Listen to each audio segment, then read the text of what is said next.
Pois pessoal, daqui é HatRat, sejam bem-vindos a PC Gaming para Pobres 2.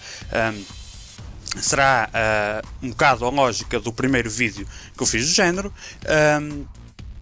onde darei os melhores conselhos que eu conseguir para quem tiver um orçamento apertado, quiser montar um computador que possa ser considerado gaming sem grandes compromissos e ao mesmo tempo sem escolher nenhum componente de qualidade duvidosa.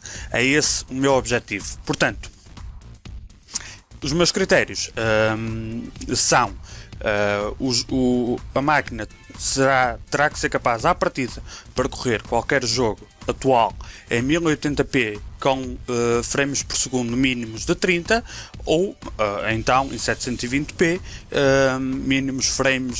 frames mínimos de 60. Poderá ser melhor que o esperado em alguns jogos, um bocadinho pior que noutros, mas vamos ver o que conseguimos fazer com o nosso orçamento.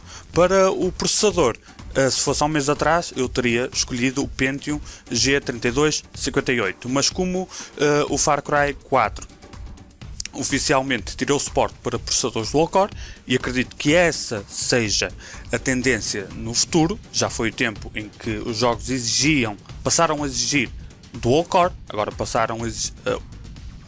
a exigir quad-core, essa será certamente a tendência. Portanto, o nosso processador, a meu ver, para não comprometer o futuro da máquina, eu escolhi o único quad-core que temos que caiba neste orçamento e que não seja uma porcaria. Existem muitos quad-core excessivamente fracos, este não é. Portanto, e cabe perfeitamente no nosso orçamento, 76,58€, processador quad-core da AMD, desbloqueado para overclock. Este processador é capaz de aguentar qualquer placa gráfica até nível intermédio. Para este processador, temos obrigatoriamente que ter uma motherboard, e a motherboard que eu escolhi é esta Asus com o chipset 78, como podem ver aqui. Não é o melhor chipset para processadores AMD FX, também não é o pior,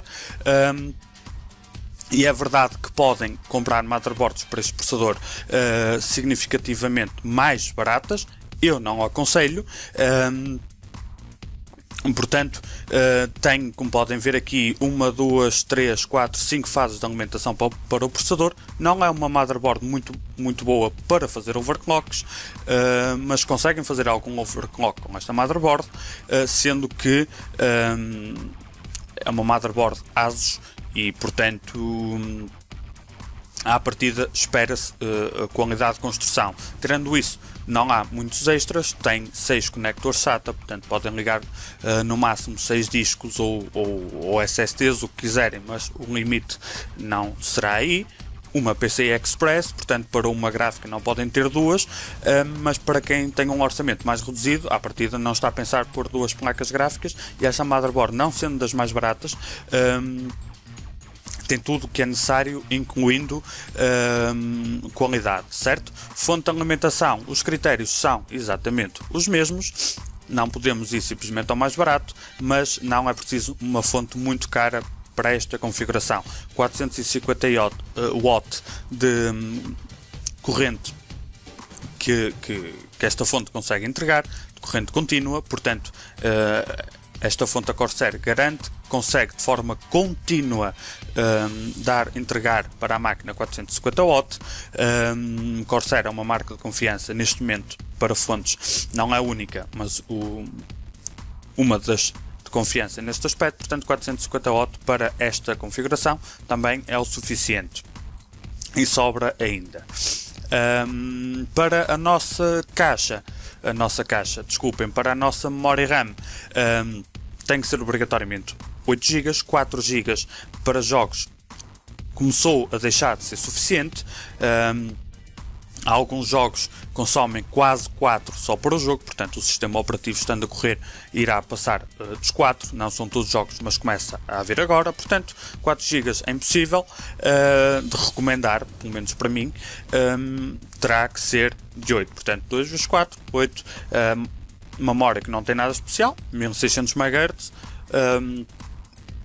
o ponto ideal para esta nossa configuração. Agora sim, para a caixa, a Bitfinex é para mim das melhores construtoras de caixas. Esta caixa é muito simples, não tem nada de extravagante, mas tem a qualidade mínima que pelo menos eu espero na construção dos materiais e em algumas características base, como por exemplo a instalação da fonte de alimentação ser em baixo. Para mim é um critério fundamental. A fonte de alimentação tem que ser instalada em baixo por um simples motivo. Quando uma máquina para jogos, à partida, quando estão a jogar, não é?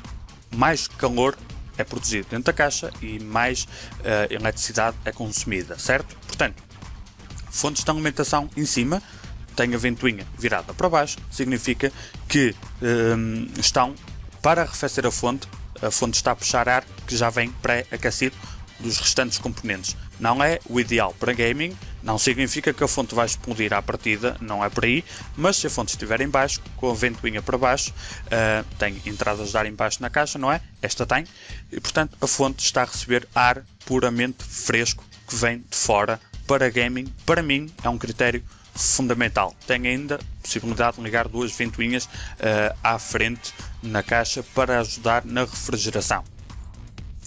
Para o armazenamento, algo muito simples. Western Digital Blue 1 TB. Porque é que eu escolhi 1 TB? Poderão pensar que 500 GB chega, pode chegar, mas os discos da Western Digital Blue de 500 GB andam na casa dos 42-45 euros. Portanto, por uma diferença mínima, podemos ter 1 TB de informação. Custo-benefício parece-me o ideal. Para a placa gráfica, há duas opções que eu considero neste tipo de orçamento serem as ideais. Poderemos optar por a 750 Ti da Nvidia. Tem que ser obrigatoriamente 2 GB. Neste momento, 2 GB de memória gráfica é o mínimo de segurança. Muitos jogos estão a exigir mais que 1 GB atualmente, se estiverem a jogar em monitores 1080p, que é o que a grande maioria das pessoas, creio eu, que estão a utilizar neste momento. Portanto, 2 GB terá que ser o mínimo. A GTX 750 Ti vai-vos à partida permitir jogar qualquer jogo atual acima de 30 frames em 1080p, com as opções gráficas entre médio e alto. Uma outra opção que há mais ou menos dentro do orçamento é do lado da AMD, onde podem comprar a R9 270. Esta R9 270 da AMD tem mais desempenho de uma forma geral que a 750 Ti. O preço também é um bocadinho maior, tem um pouco mais de empenho, mas se preferirem, aqui é uma questão pessoal, se querem mesmo a AMD ou se querem Nvidia. Dentro deste orçamento, que faça sentido, a mim só me parecem estas duas opções, tendo em conta que a 270, sendo da AMD, irá consumir um pouco mais de energia. Nada de muito grave, a fonte é suficiente na mesma, mas irá consumir mais energia. A 750 Ti é uma gráfica extraordinariamente boa em consumo de energia, consome 100 a 175, vai depender das versões, mas andará na casa 70 a 75 watts. Esta, por sua vez, já irá consumir 130, 135 watts, depende também das versões, se é da ASUS, se é da Gigabyte, portanto é uma diferença significativa de consumo de energia. E assim sendo, nesta configuração, se optarem pela gráfica da Nvidia 750 Ti, o conjunto total da máquina irá fazer 481,40€. Se for com a R9 270 da AMD, será de 507,46€. Portanto, muitos dirão que é possível tirar uns 100€ a este conjunto. Podem poupar na caixa, podem poupar na fonte, podem poupar na motherboard, se não tiverem medo de se arrependerem no futuro, porque o processador já não dá para ser muito menos que isto, para ser o mínimo necessário para estarem à vontade. Motherboard há mais baratas, corram vocês o risco de ela ter má qualidade e, consequentemente, se estiverem a jogar muitas horas por dia, não sei se ela irá eventualmente dar problemas daqui a 2 anos e meio, 3. Com esta ASUS, à partida, não. Fonte nem se fala, a fonte é o sistema nervoso do computador, brinquem com isso e podem se lixar, portanto, nunca optem por fontes de qualidade duvidosa. 450 W é o suficiente, há 450 W por muito menos dinheiro, fujam disso, ok? Corsair é de confiança.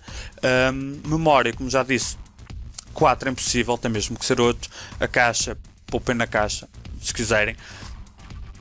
Mas parece-me a mim que esta recomendação é, em termos de custo-benefício, para quem não tem mais de 500 euros para gastar, o ideal. Aproveito para dizer que comecei uma série que se chama Como Escolher, onde vou exatamente explicar em detalhe, da melhor forma que eu sei e que consigo, os critérios que devem ter em conta quando estão a escolher cada um destes componentes. O link eu vou deixar algures aqui em cima e para já está online como escolher o processador.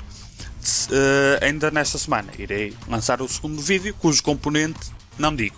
Portanto, é isto. Pessoal, se tiverem gostado, carreguem em gosto. Se não gostarem, não gostem. Subscrevam e até à próxima.